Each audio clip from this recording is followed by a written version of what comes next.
জানেন, একটা গাছকে আমি বছরের পর বছর ধরে দাঁড়িয়ে থাকতে দেখেছি।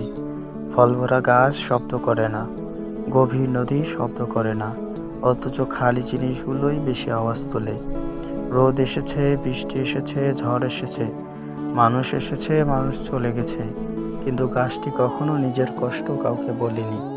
সে চিৎকার করে বলেনি আমাকে দেখো, সে অভিযোগ করেনি আমার সাথেই কেন এমন হলো।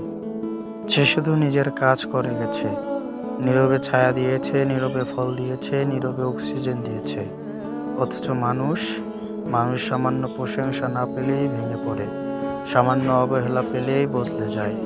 প্রকৃতি কিন্তু অন্য শিক্ষা দেয়, যে গাছ যত বড় হয় সে গাছ তত মাথা নত করে, আর যে মানুষ সত্যি বড় হয় তার ভেতর থেকেও অহংকার কমে যায়। তাই তো গাছ এত শান্ত, কারণ সে জানে নিজেকে প্রমাণ করার জন্য শব্দ নয়, প্রয়োজন হয় কাজের।